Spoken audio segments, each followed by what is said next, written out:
بسم اللہ الرحمن الرحیم۔ السلام علیکم دوستو، دنیا بھر کی ون لائن خبروں میں آج آپ سنیں گے، لیکن اس سے پہلے اگر ہو سکے تو لائک، سبسکرائب اور بیل آئیکن کا بٹن ضرور دبا لیں۔ شکریہ۔ مسجد اقصی کے امام اور خطیب اور ممتاز عالم دین الشیخ اکرمہ صبری نے کہا ہے کہ قبلہ اول کے دفاع کے لیے تمام وسائل بروئے کار لائے جائیں گے۔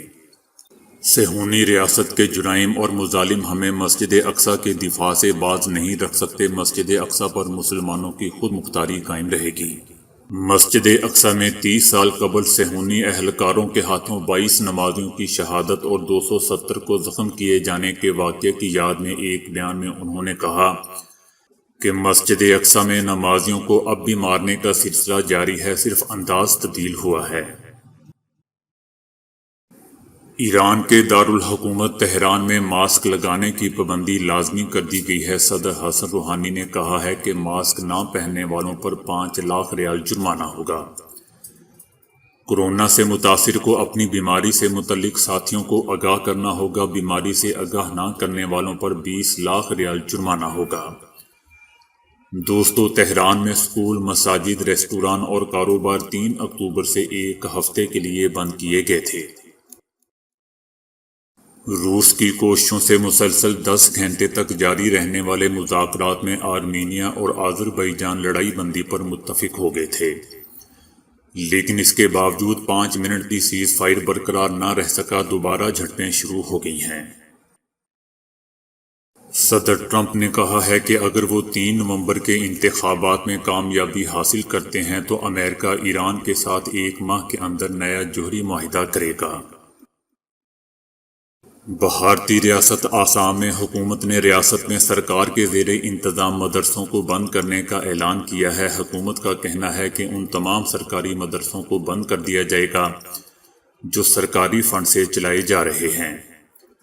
حکومت کا کہنا ہے کہ سرکاری فنڈ سے مذہبی تعلیم کی اجازت نہیں دی جا سکتی۔ اس حوالے سے نوٹیفکیشن آئندہ ماہ جاری کر دیا جائے گا۔ حکومت کا کہنا ہے کہ سرکاری فنڈ سے مذہبی تعلیمی ادارے چلانے کی اجازت نہیں دیں گے، تاہم ان کا کہنا تھا کہ نجی طور پر چلائے جانے والے مدارس کے بارے میں ہم کچھ نہیں کہہ سکتے۔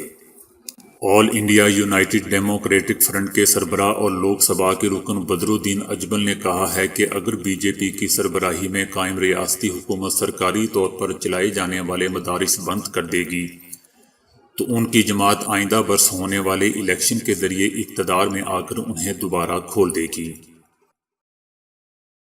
امریکی صدر ٹرمپ نے وائٹ ہاؤس کی بالکونی سے خطاب کرنے کے لیے ماسک بھی اتار ڈالا اور بولے کہ وہ اب بہت بہتر محسوس کر رہے ہیں۔ صدر ٹرمپ نے عالمی وبا کا الزام ایک بار پھر چائنا پر عائد کرتے ہوئے کہا کہ امریکی قوم جلد چینی وائرس کو شکست دے گی۔ دوسری جانب 14 روز کے قرنطینہ پر عمل درآمد نہ کرنے پر ڈیموکریٹس کی جانب سے امریکی صدر ٹرمپ پر شدید تنقید کی جا رہی ہے۔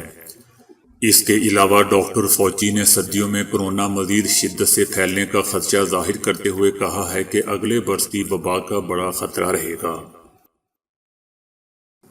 آذربائیجان کے صدر الہام نے کہا ہے کہ آرمینیا کے ساتھ مل کر سیاسی حل کی تلاش شروع کر دی ہے، لیکن لڑائی جاری رہے گی اور اپنا حق حاصل کرنے کے لیے آخری حد تک جائیں گے۔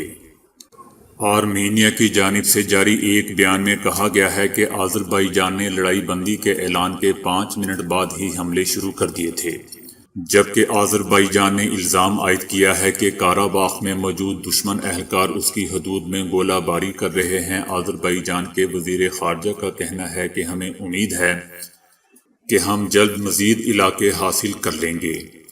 عالمی امور کے ماہرین کا کہنا ہے کہ آرمینیا اور آذربائیجان کے مابین مذاکرات کے آغاز کو روس نے ایک بڑی پیش رفت کے طور پر پیش کیا تھا، تاہم دونوں جانب سے آنے والے تیز بیانات اور الزامات کے بعد صورتحال میں ڈرامائی تبدیلیاں متوقع ہیں۔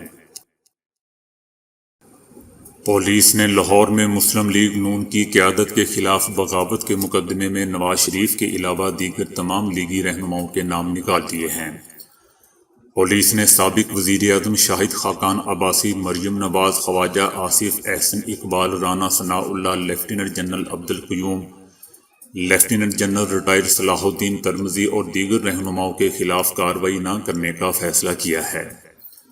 دوستو، اس سے پہلے وزیر داخلہ اعجاز شاہ نے کہا تھا کہ نواز شریف کے خلاف مقدمہ غلط ہوا ہے، یہ اچھا نہیں ہوا۔ حکومت کے کسی بھی فرد نے نواز شریف پر مقدمے کی تعریف نہیں کی ہے۔ گزشتہ دنوں سابق وزیر اعظم نواز شریف سمیت مسلم لیگ نون کی قیادت کے خلاف بغاوت کا مقدمہ شاہدرہ تھانے میں درج کیا گیا تھا، جس پر اپوزیشن جماعتوں نے سخت رد عمل کا اظہار کیا تھا، جبکہ حکومت نے اس مقدمے سے لا تعلقی کا اظہار کیا تھا۔ ایف آئی آر کے مطابق نواز شریف نے اشتعال انگیز تقاریر کی، ملک کے معتبر اداروں کو بدنام کیا اور بھارت کی پالیسیوں کی تائید کی۔ وائٹ ہاؤس کی طبی ٹیم کے سربراہ شان کونلی نے کہا ہے کہ صدر ٹرمپ سے کورونا پھیلنے کا خطرہ نہیں رہا۔ صدر ٹرمپ سے کورونا کے جراثیم کسی اور شخص کو منتقل ہونے کا خطرہ اب نہیں رہا، انہیں آئسولیشن میں مزید رہنے کی ضرورت نہیں ہے۔ پی سی آر ٹیسٹ سے ظاہر ہوتا ہے کہ صدر ٹرمپ کے خون میں کورونا کے جراثیم کی افزائش نہیں ہو رہی ہے بلکہ کمی واقع ہوئی ہے۔ تاہم بیان میں صدر ٹرمپ کا کورونا ٹیسٹ منفی آنے کے حوالے سے کچھ نہیں کہا گیا۔ ایران میں پولیس نے ایک سینئر سیاستدان اور سابق رکن پارلیمنٹ محمد علی بور مختار کو بدعنوانی کے الزامات کے تحت تفتیش کے لیے گرفتار کیا ہے۔ بور مختار نے گزشتہ فروری میں ایران میں آخری پارلیمانی انتخابات میں حصہ لیا تھا، لیکن گارڈین کونسل نے ان کے کاغذات نامزدگی مسترد کر دیے تھے۔ یہ نہیں بتایا گیا کہ انہوں نے کیا بدعنوانی کی تھی۔ سابق امریکی وزیر خارجہ ہینری کسنجر نے خبردار کیا ہے کہ امریکہ اور چائنا کو محاذ آرائی کی حدیں طے کرنی چاہیے، ورنہ دنیا خود پہلی عالمی لڑائی کی طرح ایک اور عالمی لڑائی کا سامنا کر سکتی ہے۔ 97 سالہ کسنجر نے نیو یارک کے اقتصادی کلب کے زیر اہتمام ورچوئل مباحثے کے سیشن کے دوران کہا کہ امریکہ اور چائنا جو اس وقت نئی سرد لڑائی سے گزر رہے ہیں، ان کے درمیان تنازعات کے حل کے لیے ٹھوس اقدامات کیے جانے چاہیے، ورنہ پوری دنیا اس محاذ آرائی سے عدم استحکام کا شکار ہو سکتی ہے۔ سابق امریکی وزیر خارجہ نے کہا کہ آپ کہہ سکتے ہیں کہ یہ معاملہ مکمل طور پر ناممکن ہے، لیکن اگر یہ مکمل طور پر ناممکن ہے تو ہم خود کو پہلی عالمی لڑائی کی طرح صورتحال میں پائیں گے۔ کسنجر کا خیال تھا کہ امریکہ اور چائنا کے مابین کشمکش نئی ٹیکنالوجی کے ابھرنے کی وجہ سے پیدا ہوئی ہے، جس نے جیو پولیٹیکل منظر کو تبدیل کر دیا ہے۔ سابق امریکی وزیر خارجہ کا کہنا تھا کہ اب وقت آ چکا ہے کہ امریکی حکومت حالات کی نزاکت کا ادراک کرے، دنیا تیزی سے بدل رہی ہے۔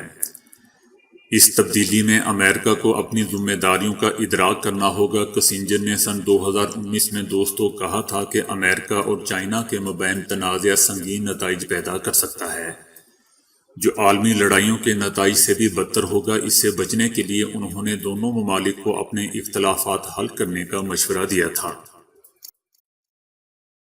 سعودی عرب میں ملک کی سطح پر پہلی بار باز کی نیلامی کے پروگرام میں شہریوں اور کاروباری حضرات نے بڑھ چڑھ کر حصہ لیا۔ سعودی باز کلب کے زیر اہتمام باز فروشوں کے درمیان سخت مقابلہ دیکھنے میں آیا۔ جمعے کی شام کو ہونے والی اس نیلامی میں 3,66,000 ریال مالیت کے بازوں کی خرید و فروخت کی گئی۔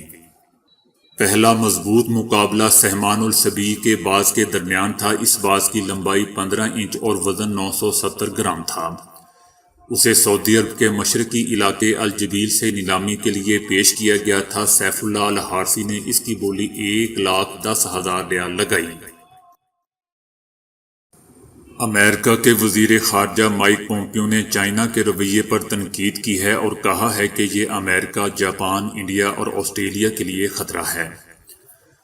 انہوں نے یہ بھی کہا کہ چائنا نے انڈیا کے ساتھ سرحد پر 60,000 سے زائد اپنے اہلکار جمع کر رکھے ہیں۔ انہوں نے دوستوں یہ انٹرویو جاپان کے دارالحکومت ٹوکیو سے واپسی پر دیا تھا، جہاں ٹوکیو میں انہوں نے 4 ممالک یعنی انڈیا، امریکہ، جاپان اور آسٹریلیا کے وزراء کے اجلاس میں شرکت کی تھی۔ مائک پومپیو کا کہنا تھا کہ 4 بڑی جمہوریتیں، 4 طاقتور معیشتیں اور 4 قومیں، جن سب کو چائنا کی کمیونسٹ پارٹی سے خطرہ ہے اور وہ اسے اپنے ملک میں بھی دیکھتے ہیں۔ دوستو یاد رہے کہ یہ اجلاس انڈیا اور چائنا کے درمیان لداخ پر ہونے والی جھڑپ کے بعد ہونے والے واقعات کے دوران ہوا ہے۔ مائک پومپیو کی ٹوکیو میں انڈیا کے وزیر خارجہ ایس جے شنکر سے بھی ملاقات ہوئی تھی۔ صدر ٹرمپ نے ڈیموکریٹک پارٹی کے صدارتی امیدوار جو بائیڈن کو کڑی نکتہ چینی کا نشانہ بنایا ہے۔ انہوں نے کہا ہے کہ انتخابات میں جو بائیڈن کے جیت جانے کی صورت میں وہ 3 ماہ سے زیادہ حکومت نہیں کر سکیں گے۔ صدر ٹرمپ نے ایک بار پھر خبردار کیا ہے کہ ڈاک کے ذریعے ووٹنگ کے سبب آئندہ انتخابات تاریخ کے سب سے زیادہ جعل سازی والے انتخابات میں سے ایک ہوں گے۔ مولانا عادل کے واقعے سے جڑی ایک اور سی سی ٹی وی ویڈیو اور ملزم کی تصاویر پولیس نے حاصل کر لی ہے۔ گزشتہ روز کراچی کے علاقے شاہ فیصل کالونی میں شہید کیے جانے والے شیخ الحدیث اور محترم جامعہ فاروقیہ مولانا عادل خان پر حملے کی دوسری C C T V footage police نے حاصل کر لی ہے۔ پولیس ذرائع کا کہنا ہے کہ فوٹیج میں دیکھا جا سکتا ہے کہ ایک ملزم موٹر سائیکل پر مولانا عادل کی گاڑی کا تعاقب کر رہا ہے۔ اس نے پینٹ شرٹ اور کالے رنگ کا ہیلمٹ پہن رکھا ہے۔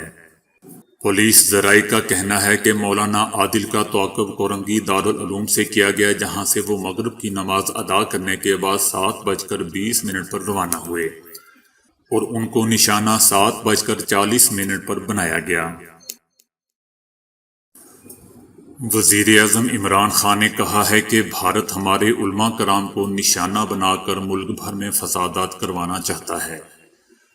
علماء کرام لوگوں کو اس سازش کا حصہ نہ بننے دے۔ وزیر اعظم عمران خان نے عالم دین مولانا عادل کے واقعے کی مذمت کرتے ہوئے کہا ہے کہ بھارت ہمارے ملک میں علماء کو ٹارگٹ کر کے فسادات کروانا چاہتا ہے۔ ہماری حکومت اس بات سے آگاہ ہے اور میں بارہا ٹی وی پر اس خدشے کا اظہار کر چکا ہوں۔ وزیر اعظم عمران خان کا مزید کہنا تھا کہ گزشتہ 3 ماہ کے دوران بھارت ایسے ہی واقعات کے ذریعے ملک بھر میں تصادم کرانے کی کئی کوششیں کر چکا ہے۔ بھارت میں ایک وکیل کو اپنے لیے ایسی بیوی کی تلاش ہے جو خوبصورت، گوری، لمبی اور دبلی ہونے کے علاوہ سوشل میڈیا کی دیوانی نہ ہو۔ دوستو ضرورت رشتہ کا یہ اشتہار آج کل سوشل میڈیا پر بحث کا موضوع بنا ہوا ہے۔ بھارتی ریاست مغربی بنگال کے ایک 37 سالہ وکیل نے مقامی اخبار میں یہ اشتہار دیا تھا، جس کے مطابق چیٹر جی نامی ان صاحب کا قد 5 فٹ 7 انچ ہے، ہائی کورٹ کے وکیل اور تحقیق کار ہیں۔ ان کے خاندان کا اپنا مکان اور گاڑی ہے، ماں باپ زندہ ہے اور کمار پپور گاؤں میں اپنا آبائی مکان ہے۔ لڑکی سے انہیں جہیز وغیرہ جیسی کوئی چیز نہیں چاہیے، بلکہ ان کی ہونے والی بیوی خوبصورت، گوری، لمبی اور دبلی ہونے کے علاوہ سوشل میڈیا کی دیوانی نہ ہو۔ اس اشتہار کی تصویر چند روز پہلے ایک IAS آفیسر نے اپنے ٹویٹر اکاؤنٹ پر شیئر کی تھی، جس کے بعد ٹویٹر پر بحث چھڑ گئی۔ صارفین نے اشتہار دینے والے چیٹر کو کہا ہے کہ آج کے دور میں ایسی بیوی ملنا تقریباً ناممکن ہے جو سوشل میڈیا کا استعمال نہ کرتی ہو۔ ایک ٹویٹر صارف نے اس پوسٹ پر تبصرہ کرتے ہوئے لکھا کہ اب تو بغیر شادی کے ہی مرے گا۔ یہ لکھ کر بات ختم کر دی۔ تو دوستو آج کے لیے اتنا ہی۔ ویڈیو کو لائک اور شیئر کرنے کا بہت بہت شکریہ۔